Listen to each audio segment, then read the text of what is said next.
Saya mau sehari istighfarnya 20.000. Terus ada orang bilang, tapi Rasulullah kan cuma 100. Tapi Rasulullah kan cuma 70.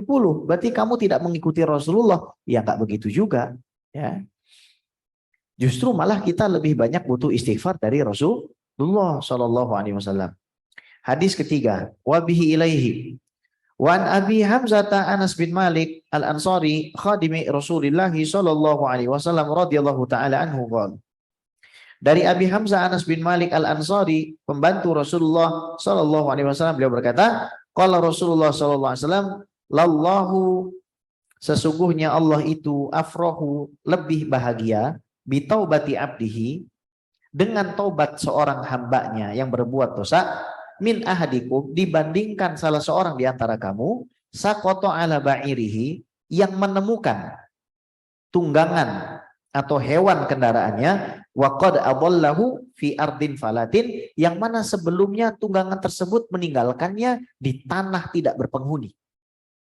Kita datang ke tanah tidak berpenghuni, tiba-tiba unta meninggalkan kita, atau mobil itu tiba-tiba lari sendiri, atau mobil itu mogok di tengah hutan, mobilnya mogok, di tengah hutan kendaraannya hilang, macet, nggak bisa bergerak.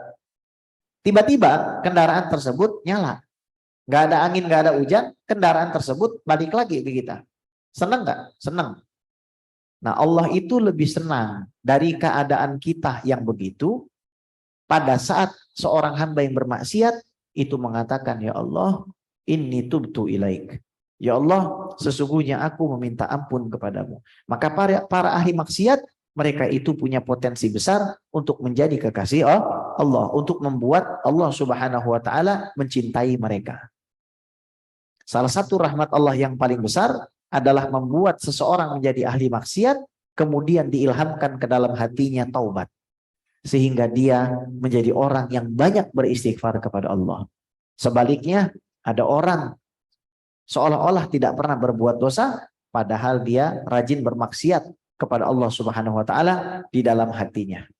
Ciri-ciri orang tersebut adalah tidak mau apabila dinasihati yang baik. Itu ciri-cirinya, Bu. Orang kalau tidak mau dinasihati berarti hatinya kotor. Kemudian wa fi riwayatin li Muslim, dalam riwayat Imam Muslim yang tadi muttafaqun alaih, lallahu asyaddu farhan. Sesungguhnya Allah Subhanahu wa taala itu teramat sangat gembira bitaubati abdihi, dengan taubat hambanya, hina yatubu ilaihi, pada saat hambanya tersebut memohon ampun padanya. Min ahadikum, dibandingkan salah seorang di antara kalian, kana ala rahilatihi bi ardin falat, yang mana sebelumnya dia berada di atas kendaraan tunggangannya, berada di tanah tidak berpenghuni. Fanfalatat minhu wa alaiha ta'amuhu wa syarabuhu, maka kendaraannya itu meninggalkannya, membawa seluruh makanan dan minumannya. Fa ayyisa minha, maka orang tersebut menjadi putus asa dari kendaraannya. Fa atasya jaratan fattaja'a fi dhilliha, maka karena putus asa, dia sudah cari ke sana ke sini, kendaraannya nggak ketemu, dia bersandar ke sebuah pohon, akhirnya dia berbaring, kemudian dia tertidur. Ketika dia sedang berbaring, sedang berteduh, ya, waqad ayyisa min rahilatihi, dalam keadaan yang mana dia putus asa, fa bainama huwa kadzalika, ketika dia lagi dalam keadaan putus asa, idh huwa biha qaimatan indahu, tiba-tiba kendaraannya yang tadinya hilang, yang bawa makanan dan minumannya, nongol di depannya. Tanpa dia harus kemana-mana, tanpa dia harus ke sana kemari, kendaraannya ada di depannya. Fa'akhadha bi khitamiha, maka orang tersebut mengambil dari tali pelana kendaraan itu, summa qala min syiddatil farah, kemudian saking senangnya orang tersebut salah berucap. Yang mana ucapan ini kalau diucapkan orang yang sadar murtad. Allahumma, ya Allah, anta abdi, engkau adalah hamba dan budakku. Wa ana rabbuk, dan akulah Tuhanmu. Akhto'a, salah ngomong, min syiddatil farah, saking kesenangannya. Lagi jalan-jalan kita ke hutan belantara, pakai kuda. Kuda itu ada makanan, ada handphone semua. Tiba-tiba kita jatuh, kendaraan itulah, bingung kita, takut ditemenin jin iprit sama kuntilanak. Takut kita, takut ada yang ngerampok, takut ada yang buat jahat. Nah, tiba-tiba ketika kita udah putus asa, kendaraannya datang. Akhirnya kita ngomong, ya Allah, sungguh engkau hambaku dan aku adalah Tuhanmu. Salah ngomong. Saking apa? Senangnya. Nah, Allah dibandingkan orang ini, itu lebih senang dengan istighfar ibu. Jadi tunggu apa lagi? Gitu. Mau nunggu apa lagi? Mau nunggu dijemput Israel? Soalnya orang mati ini nggak kenal umur, Bu. Beneran, orang mati ini tiba-tiba. Kira-kira ada nggak orang mati persiapan? Sedikit, ada sedikit. Orang mati persiapan ada sedikit. Imam Ghazali itu meninggalnya persiapan dulu. Pakai kain kafan. Imam Ghazali itu. Ya, sholat dulu, wudhu dulu, ya. Kadang-kadang orang lagi cekakakan, wah, iya cok, iya.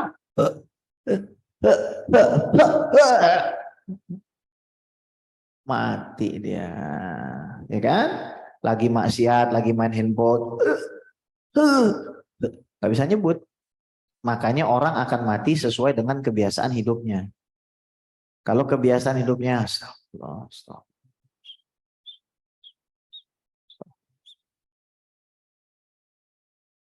Kelihatan Bu bedanya itu orang yang istighfar pemula dengan istighfar expert itu beda.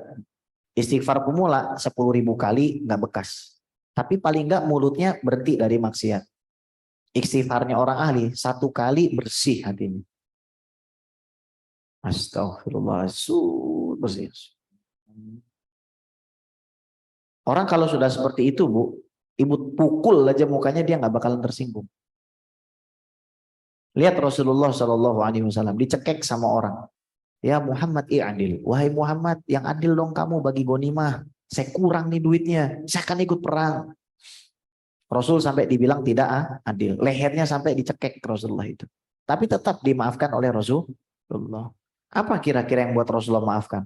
Karena Nabi tidak selalu dalam keadaan beristighfar kepada Allah Subhanahu wa taala. Baik. Afadal hadis. Hadis ini memberikan pengertian rahmatullahi ta'ala bi'ibadihi biqabuli taubatihim wa hubbuhu iyahum. Hadis ini menunjukkan Allah itu teramat sayang dengan hamba-hambanya dengan cara menerima taubat mereka. Ini bukti, Bu. Hadis ini merupakan bukti bahwa orang yang sama sekali tidak dibutuhkan oleh Allah, yang bahasanya itu melanggar perintah Allah, menyakiti Allah lah bahasanya. Meskipun itu nggak benar ya, Allah nggak bisa disakitin. Karena semuanya ciptaan Allah. Yang sudah merusak daripada perintah Allah, syariat Allah. Tapi kalau dia bertobat, itu Allah cinta sama dia. Qala Allah Ta'ala, innallaha yuhibbut tawwabina wa yuhibbul mutatahhirin. Allah itu cinta kepada orang-orang yang suka bertobat. Allah cinta kepada orang-orang yang suka membersihkan dirinya. At-targhib bitaubah wal hathu 'alaiha. Dalam hadis ini ada dalil agar kita selalu mencintai untuk bertobat dan juga semangat di dalam menunaikannya. Adamul mu'akhadati fil khata' ghairil mu'tamad. Hadis ini memberikan pemahaman bahwa kita tidak akan dianggap berdosa apabila kita melakukan suatu secara tidak sengaja. Ya, al-iqtida bin Nabi sallallahu alaihi wasallam fi ta'lim bidorbil mithal litakri bidorbil mathal litakribil makna wa ziyadatil idah. Kita harus mengikuti Nabi sallallahu alaihi wasallam di dalam cara mengajar, mengambil perumpamaan-perumpamaan untuk mendekatkan pemahaman dan juga menambah kejelasan. Jawazul qasam litakid ala ma fihi faidah wa maslahah. Diperbolehkan untuk bersumpah dalam rangka menegaskan sesuatu yang memiliki faidah dan maslahah. Wallahu a'lam. Silakan Bu kalau mau bertanya. Silakan. Yang mau bertanya silakan. Sambil kita minum dulu nih. Bismillahirrahmanirrahim.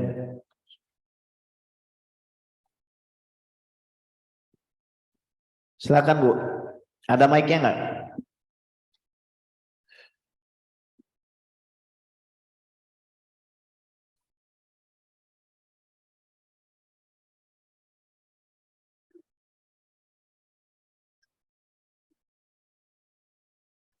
Salam.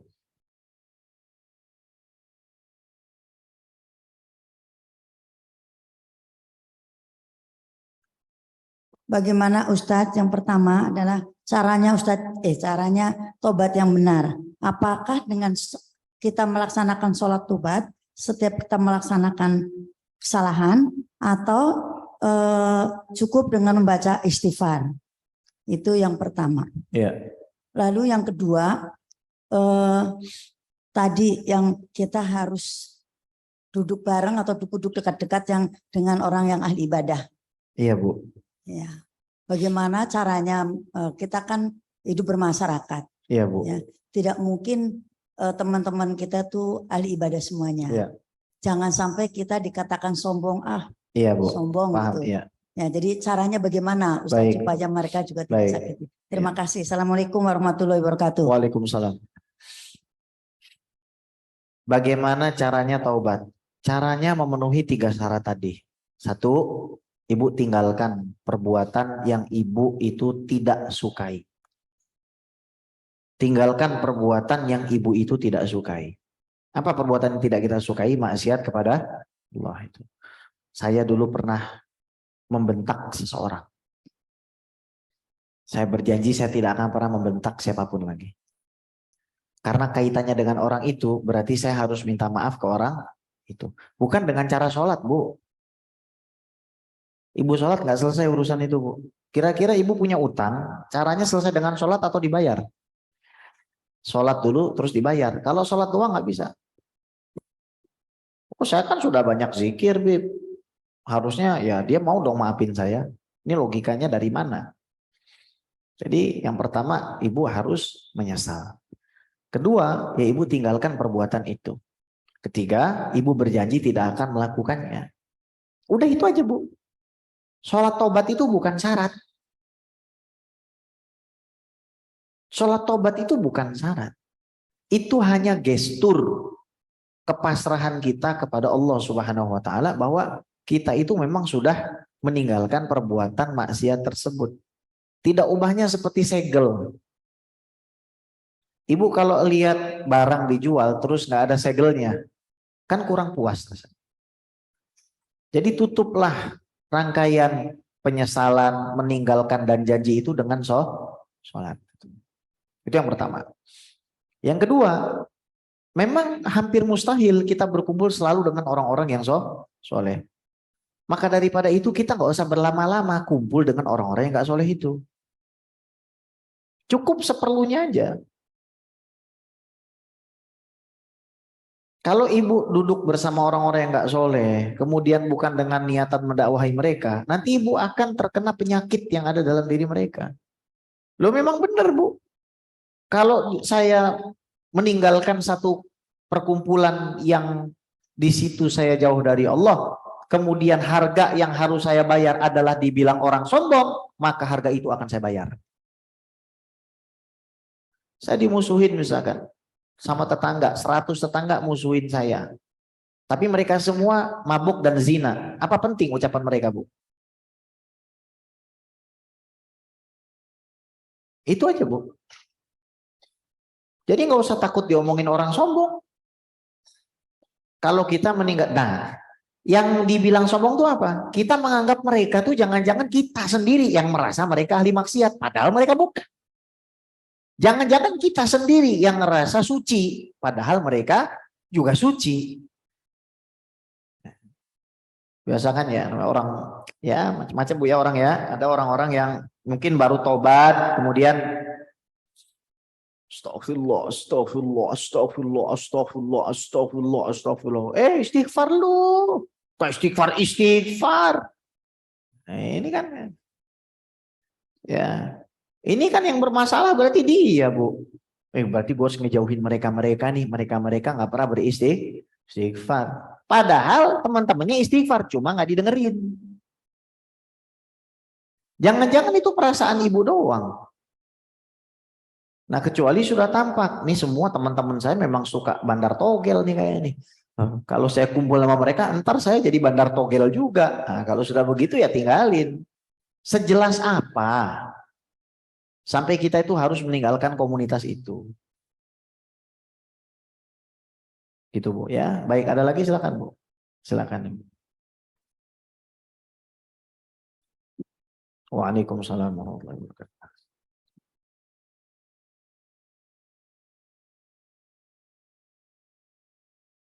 Tadi diterangkan bahwasanya kalau anak kecil yang merusak sesuatu atau yang berbuat dosa, nanti setelah besar dia bertanggung jawab atau mengganti. Kalau nggak ada walinya. Ya? Kalau tidak ada walinya. Oh, kalau nggak ada wali. Kalau ada walinya bertanggung jawab. Tetap orang tuanya. Orang tuanya. Orang tua yang. Iya. Yang itu yang tadi sudah dijawab. Selanjutnya, kalau anak kecil mondar-mandir di masjid itu dosa atau enggak orang tuanya? Karena sekarang banyak penceramah-penceramah yang mengatakan biarin anak kecil, jangan dilarang ke masjid, biarin dia mondar-mandir melari-lari nggak apa-apa, biarin gitu. Baik. Itu gimana Ustaz? Habib, assalamualaikum Ya, warahmatullahi wabarakatuh. Insya Allah Ibu, suaranya Ibu mengingatkan saya dengan suara nenek saya. Allah. Benar Bu, suaranya bikin hati adem, Masya Allah, adem ya. Masya Allah. Jawabannya begini Bu, anak kecil yang mondar-mandir itu harus disesuaikan keadaan. Kalau misalkan kita nggak bisa mendidik anak kita masih suka teriak-teriak, itu kan namanya kita zalim. Maslahat pribadi kita masa harus didahulukan dari maslahat umum sih. Maka harus ada sistem yang dibuat di tempat ibadah atau majelis. Anak kecil itu hendaknya dikondisikan, ditaruh luar, jangan berisik anak-anak gitu kan. Karena ada momen-momen di mana itu bisa jadi sangat mengganggu kehusyuan. Sebentar lagi Ramadan ini. Nah, nggak apa-apa. Makanya dikondisikan Bu, dikondisikan anak-anak itu dari awal dikondisikan. Jangan bercanda. Nanti kalau sampai masjid jangan bercanda, jangan lari-larian. Kalau masing-masing orang tua misalkan ngejagain anaknya, saya kira itu bisa diminimalisir Bu. Yang ada kan sekarang orang tua ngelepasin aja. Yang penting gua sok, lu di sini aja ya, jangan berisik. Anak kecil digituin. Ya kan nggak bisa Bu, ya kan? Maka harus dikondisikan, diajarin. Nanti kamu kesini, kamu di sini duduk sama ibu udah ya. Kamu di sini niatnya buat sholat di sini aja. Yang ada dulu apa kita main apa? Ninja-ninjaan pakai sarung. Ya kan? Itu zaman saya masih pakai ninja sarung, main apa? Yang ada akhirnya ngeganggu orang lagi sholat gitu. Terus yang bawa bayi gimana? Ya juga dikondisikan.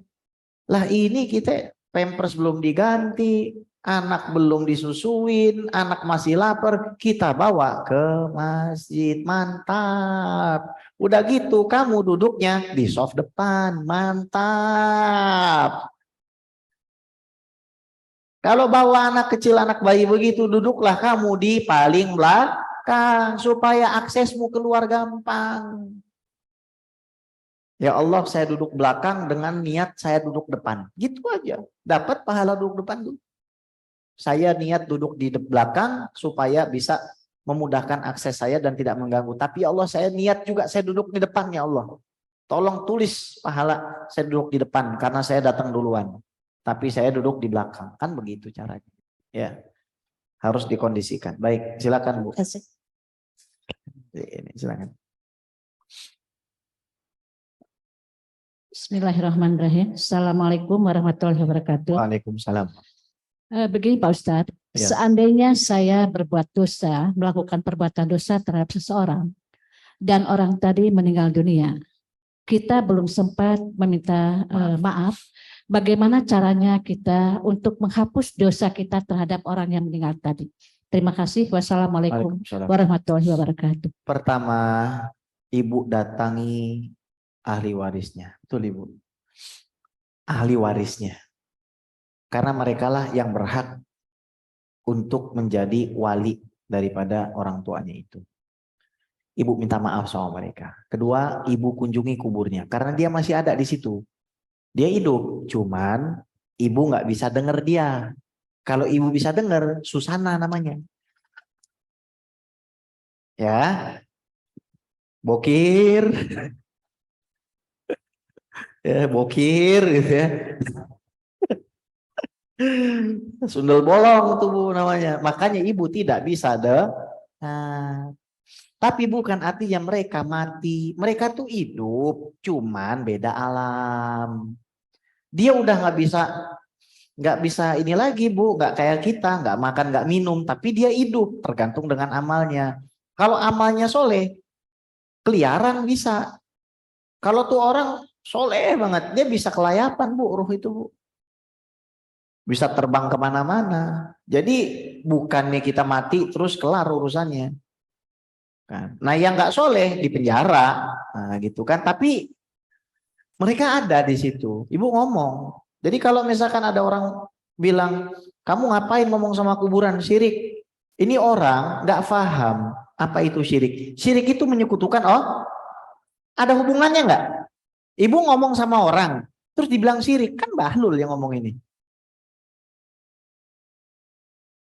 Minta juga boleh, nggak apa-apa ibu mau minta. Misalkan begini, ibu datang ke kuburan minta apa? Minta maaf kan? Oh iya, ibu minta apa? Minta maaf sama Allah atau sama dia? Sama dia kan? Ibu syirik dong kalau gitu. Loh, minta maaf kok salah digunakan. Contohnya apa Bu?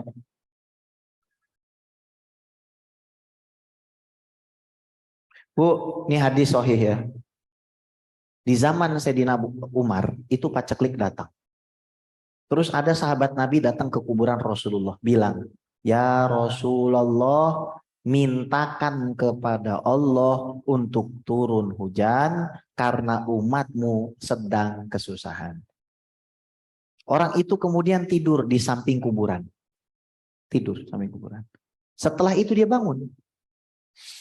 Dia datang ke Umar bin Khattab bilang, tadi saya mimpi Rasulullah, kata Rasul, engkau disuruh berbuat adil dan mintakanlah hujan dengan sholat istisqa. Akhirnya bikin sholat istisqa. Saya tanya, tuh orang datang ke kuburan minta nggak tadi? Minta tolong disampaikan hajatnya kepada Allah. Bukan artinya Allah nggak dengar, Allah dengar. Cuman ini mekanisme diperbolehkan dalam agama. Kita bulan lalu sudah bahas tentang tawasul kan? Tentang 3 orang yang masuk ke dalam gua. Ingat nggak? Kemudian yang pertama bertawasul dengan birrul walidain. Orang tuanya selalu dikasih minum. Yang kedua tawasul dengan dia meninggalkan perbuatan zina. Yang ketiga tawasul dengan dia membayarkan gaji pegawainya lebih daripada hak pegawai tersebut, ya kan? Allah tanpa kita sebutkan perbuatan soleh kita, amal soleh kita, Allah dengar. Cuman ada mekanismenya begitu. Paham Bu ya? Jadi yang dikatakan syirik itu gimana? Kalau ibu datang ke kuburan terus ibu bilang, wahai manusia yang dikubur di sini, tolong dong. Kan ini nggak akan bisa turun hujan kalau nggak gara-gara kamu. Kamu dong turunin hujan. Allah tuh nggak bisa nurunin hujan, yang bisa kamu. Nah, itu baru syirik. Nah ini kita ngobrol, saya salah sama kamu, saya minta maaf. Ini saya sedekah, saya sudah potong kambing dan saya bagikan ke fakir miskin daging kambing yang sudah dimasak. Itu saya hadiahkan untuk kamu. Semoga kamu maafin saya. Gitu. Ya. Ya, itu namanya gentayangan Bu. Ya. Jadi ibu jangan nungguin. Suara. Ya, dari tadi udah nggak ada suaranya. Ibu nggak perlu nungguin ya Bu ya. Terus kalau ada orang bilang, Bu, nggak sampai, mana mungkin sampai gitu kan? Saya tanya sama dia Bu, tanya gini Bu, kamu udah pernah turun ke bawah? Kamu udah pernah? Kamu dapat info dari mana? Kalau kamu mati terus gak sampai. Kamu udah pernah punya orang dalam? Siapa yang kasih tahu? Kalau nggak pernah, coba yuk. Kamu saya kubur, habis itu nanti saya coba. Kalau nggak sampai, kamu balik lagi aja. Ini kadang-kadang orang belum pernah masuk kubur bilang, nggak sampai itu. Ini ada orang Bu, nggak pernah ke Sari Asih bilang, nggak ada tuh Sari Asih. Gara-gara dia nggak pernah ke Sari Asih. Kan diketawain Bu sama orang di kuburan. So tahu banget ya orang so tahu nih. Orang mati aja ketawa. Al-mayyit yadhak minhu. Orang mati aja ketawa sama orang-orang itu. Ya Bu ya. Paham ya? Nah, ada lagi Bu, silakan Bu, silakan. Nah, silakan.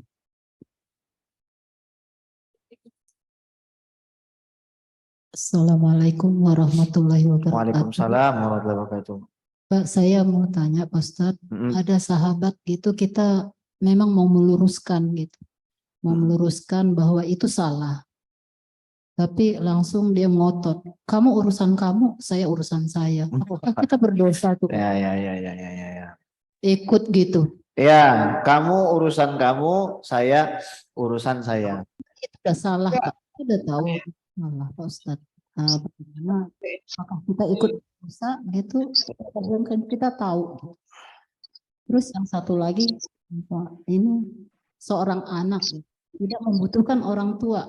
Apakah Gimana kita maksudnya Ibu? Anak tidak butuh anak umpamanya Pak, anak itu, meninggalkan orang tua. iya, tidak butuh sama orang tua. Apakah kita harus mengotot gitu? Apakah Tidak butuhnya apa maksud Ibu? tidak butuh bantuan umpamanya, tidak butuh bantuan orang tua? Tapi tidak, dia baik. Ya. Dia baik sama orang tuanya. ya dibilang baik ya baik, dibilang itu ya Gimana maksudnya? Ibu ini punya penyakit, datang ke dokter. Bu, apa yang dia rasain? Kepala saya sakit. Tapi enggak deh kaki saya. Saya bingung kepala sama kaki yang sakit. Dokternya bingung kok. Kalau ibu caranya kayak begitu. Ibu kan lagi sakit nih sekarang. Ibu kan lagi sakit. Saya kan mau diagnosa. Ibu ini ada apa gitu. Itu anak. Dia baik nggak sama orang tuanya? Sama ibu baik nggak? baik. Oh berarti anak ibu itu. Ya karena kan jauh Pak Ustadz. Ya. Itu Iya Pak Bu. Ustadz. Tapi baik nggak? Baik nggak? Sayang nggak? Sayang nggak? Suka transfer nggak? Suka transfer nggak Bu? Enggak. Maksudnya dia tidak mau ditolong orang tua tuh apa ya? Punten saya nggak paham. Istilahnya tidak peduli lah sama gitu. Oh berarti nggak sayang. Iya. Berarti nggak sayang orang tua. Iya. Iya. Bu. Iya. Terima kasih Pak Ustadz. Iya. Pertanyaan pertama tadi soal apa? Pertanyaan pertama tadi? Ada sahabat. Oh ya. Terus? Sahabat. Dia memang itu udah salah. Oh terus dinasihatin marah.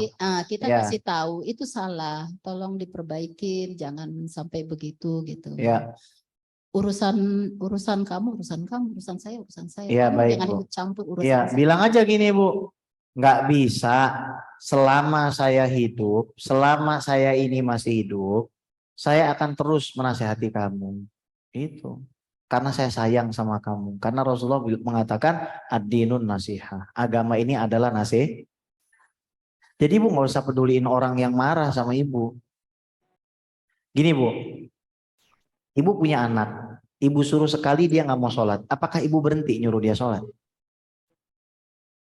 Anak Ibu bilang, kamu bukan ibu saya. Apakah Ibu berhenti nyuruh dia sholat? Ya enggak kan. Jadi kalau misalkan Ibu bilang,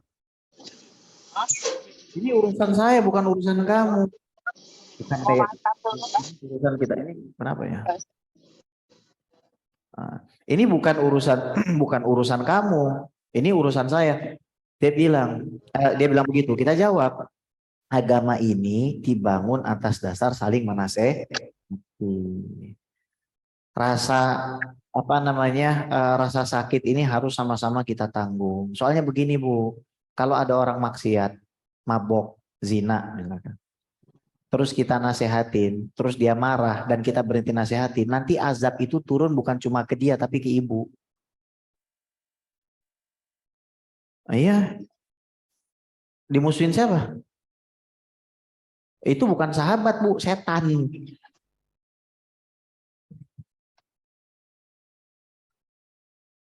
Itu setan. Dinasehatin, ada nggak orang mabok-mabokan, gelok mabok nggak sholat, ibu, jangan mabok sholat, ngapain lu ini? Sahabat, nggak ada, setan. Ya, cuman setannya masih bisa dapat hidayah. Ya Allah doakan ini supaya dia berubah dari setan jadi sahabat saya lagi, kan begitu. Jangan berhenti nasihatinnya. Ibu jangan putus asa dong. Nah, ngapain curhat ke saya? Orang udah nggak ada. Orang udah meninggal curhatin ke saya. Ibu ngebanyol nih. Orang udah meninggal curhatin ke saya. Ibu masih suka ngobrol sama dia? Oh, semasa hidupnya. Ya udah, Ibu sekarang gini aja, Bu. Ibu banyak-banyak sedekah aja buat dia. Ibu banyak doa dan sedekah buat dia, ya. Tuh. Baik. Terus yang kedua, masalah anak tadi. Bu, namanya orang tua itu, kita bopong orang tua kita buat tawaf dari Indonesia pergi ke Ka'bah, muter-muter di sana sampai umur kita habis, itu nggak bisa gantiin jasanya orang tua. Masa orang tua didiemin? Masa orang tua didiemin sih? Kan nggak boleh kayak begitu.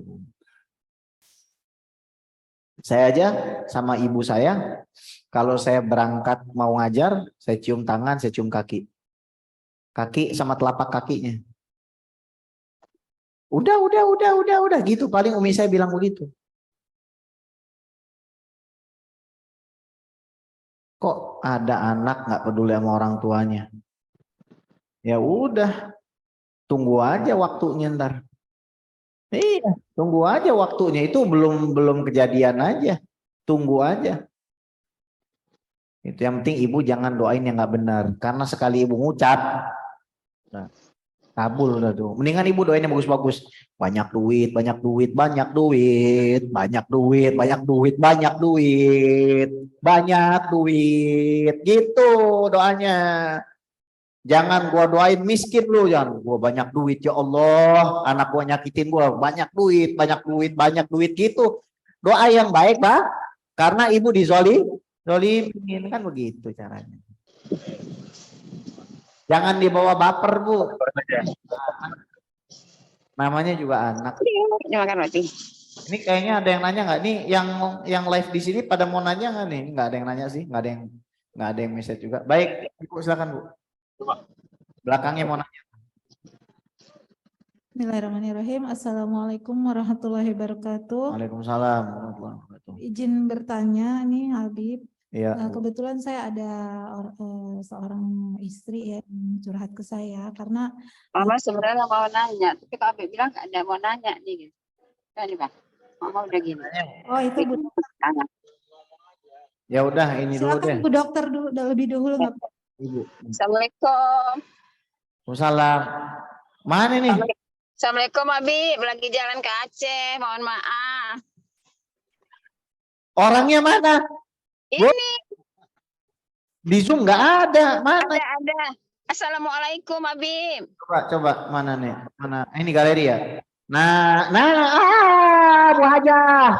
Halo Bu Hajah. Iya, lagi jalan ini mau ziarah ke ada yang mau ditanya Habib? Ya, sehat-sehat Bu Hajah. Salam buat Pak Dokter. Ya, tadi mengenai ziarah. Habib katakan tadi kan kita bisa minta ziarah ke kubur. Nah, bagaimana sih adabnya sebenarnya kita ziarah ke kubur itu, misalnya kita punya hajat. Ya. Terus kita mintanya langsung kepada Allah, apa kepada misalnya lah kita ziarah ke wali ya, ke wali, seorang wali. Gimana caranya kita minta melalui wali itu, atau kita langsung kepada Allah dan wali itu hanya katanya tidak boleh kepada wali itu hanya mengiyakan, mengaminkan orang yang ziarah itu. Gimana sih Bib yang benarnya? Makasih.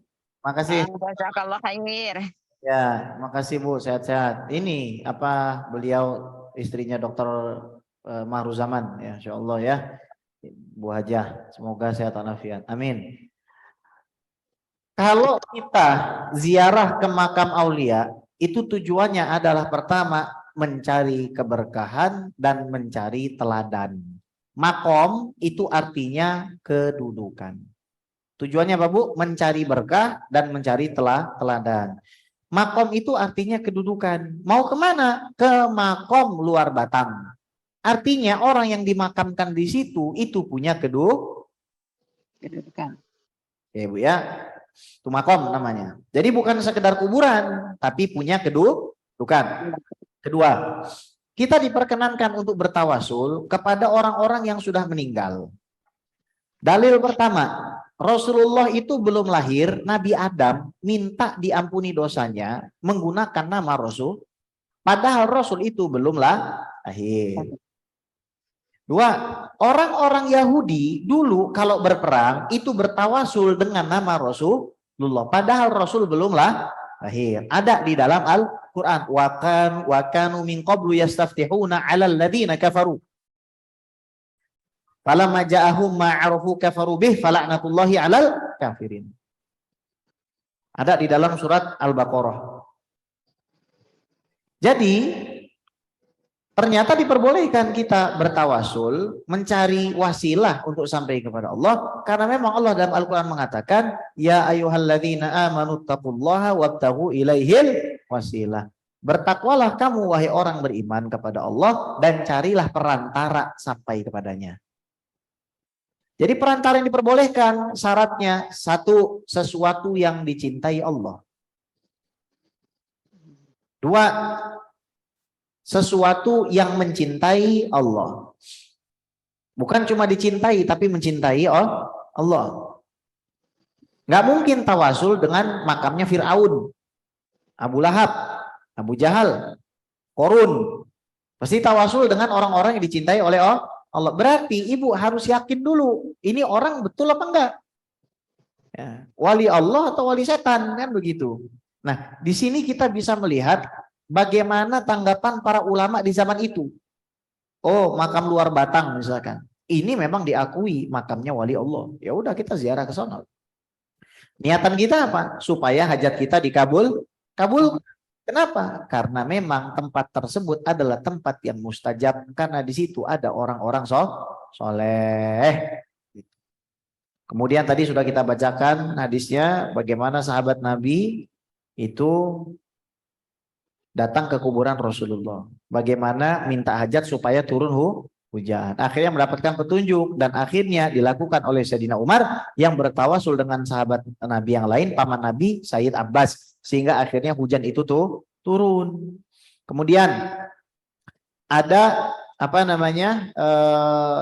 kejadian kepada 3 orang hufaz, hafal hadis, hafal 100.000 hadis, Abu Syekh, kemudian Imam Tobari, dengan satu lagi saya lupa ini. Ya, ada 3 orang ini hafal hadis semua 100.000, hufaz mereka ini. Datang ke makam Rasulullah, salah seorang di antara mereka bilang, ya Rasulullah, perut saya lapar. Terus kata temannya, kamu malu datang ke Rasulullah kok malah minta makan. Nggak lama ada orang datang bilang, saya cucunya Rasulullah. Tadi saya didatengin kakek saya, karena memang possible kita didatangi oleh ruh orang yang sudah meninggal kalau dia wali Allah. Contohnya apa? Isra dan Mi'raj. Nabi Muhammad menjadi imam bagi para nabi yang sudah meninggal. Bisa nggak? Bisa, gitu loh. Didatengin sama kakek saya dan beliau mengatakan ini ada orang kelaparan nih di dekat makam saya, tolong kasih makan. Dikasih makan, akhirnya begitu bisa. Ya. Jadi bukan sebuah kesyirikan. Yang dikatakan syirik itu begini, kita datang keluar Batang terus begini. Wahai Tuhan saya, tuh Habib Hussein. Emang ada orang kayak begitu? Kan nggak ada. Kita datang karena tempat tersebut memang diberkahi, ada keberkahannya di situ. Dan termasuk mujarrobat para ulama atau kebiasaannya para ulama untuk berziarah ke makam orang-orang soleh, mencari keberkahan dari mereka. Itu Ibu Dokter. Ya, makasih Bib, jazakallah. Nih Bapak mau nanya juga nih. Iya Bu, salam-salam semua Bu. Assalamualaikum Habib. Waalaikumsalam. Wah, sekarang suaminya. Pak Dokter. Ya. Saya oper dari sini ya. Ambil Pak. Ya. Ini satu aja nanya sekalian. Bagaimana nih kalau adab kita, orang tua kita sudah meninggal, ibu bapak, dan adab kita ke kubur orang tua kita. Itu aja, Dip. Baik. Apa yang harus kita lakukan? Apalagi mau bulan Ramadan, Bu. Ya. Saya dari sekarang, kalau ada orang dia ini apa namanya dokter, ada orang biasa bilang jangan ziarah kubur di bulan sebelum Ramadan, itu bid'ah tuntunannya. Lah terus mau kapan? Sementara Nabi mengatakan yughfaru fi Ramadan ila arba'ah. Orang itu diampuni dosanya kecuali 4 kalau masuk Ramadan. 1, yang tidak akan diampuni mudminu khamrin, orang yang terbiasa minum khamr meskipun puasa. Pagi dia sahur pakai whisky, buka puasa pakai brandy. Nah, itu. Nah, tuh ya. Kemudian yang kedua, akul walidain, orang yang durhaka sama ibu bapaknya. Yang durhaka sama ibu bapaknya contohnya siapa? Orang tuanya udah meninggal, dia nggak pernah doain orang tuanya. Dia maksiat. Dia bermaksiat kepada Allah. Itu kan nyakitin hati orang tua. Jadi gini Pak Dokter. Ya. Orang sudah meninggal, salah satu yang Allah akan kasih adalah tampilan amal keluarga yang ditinggalkannya. Kalau keluarganya bikin amal soleh, itu menyenangkan. Kalau keluarganya bikin maksiat, itu menyakitkan. Maka kalau kita pernah bikin maksiat setelah orang tua kita meninggal, kita datang kuburnya minta maaf. Kenapa kok kita minta maaf datang ke kubur? Karena memang riwayatnya malaikat mayit itu senang dengan orang-orang yang berziarah kepada mereka. Senang diziarahin, Bu. Para mayit itu. Bukannya mereka itu nggak senang. Sangat senang. Makanya Rasulullah punya rutinitas ziarah ke makam baki di malam hari, dokter. Rutin. Ya. Jadi bukannya setahun sekali. Itu setiap minggu Rasul pasti ke baki itu. Ziarah. Ke Masjid Kuba setiap hari Sabtu. Ziarah. Begitu. Jadi adab dan etikanya kita ziarah kepada orang tua. Pertama, kita minta kepada Allah supaya Allah ampuni dosa orang tua kita. 2, sebagai bakti kita kepada orang tua kita, kita dahulukan ziarah kita dengan membaca zikir. Kemudian setelah baca zikir, kita baca surat Yasin, baca tahlil dan lain sebagainya. Karena ada hadis yang derajatnya hasan dari Al-Imam At-Tabarani dalam Al-Mu'jam Al-Awsat, bahwa Nabi mengatakan siapapun orang yang meninggal maka hendaknya lekas dikuburkan. Kemudian bacakan di bagian kepala Fatihah, kemudian di bagian kaki penutup surat Al-Baqarah. Artinya kalau Fatihah dan Al-Baqarah boleh dibaca, Yasin juga boleh dibaca. Supaya apa? Kita hadiahkan pahalanya. Setelah itu kita sedekah untuk nama almarhum. Jangan lupa kita cari penanggung jawab makam, terus kemudian kita belikan baju, kita belikan sarung, kita kasihkan hadiah sebagai bentuk terima kasih kita karena sudah menjaga makam orang tua. Itu adab dan etikanya, Pak Dokter. Syukran. Pak Dokter, makasih. Baik. Ini muziarah nih, insyaallah. Makasih, Pak Dokter. Baik, ibu-ibu sekalian, karena waktu sudah menjelang jam 3 malam, jadi kita cukupkan aja sampai di sini. Semoga apa yang saya sampaikan ini bermanfaat dan insya Allah kita ketemu lagi di bulan selanjutnya. Wassalamualaikum warahmatullahi wabarakatuh.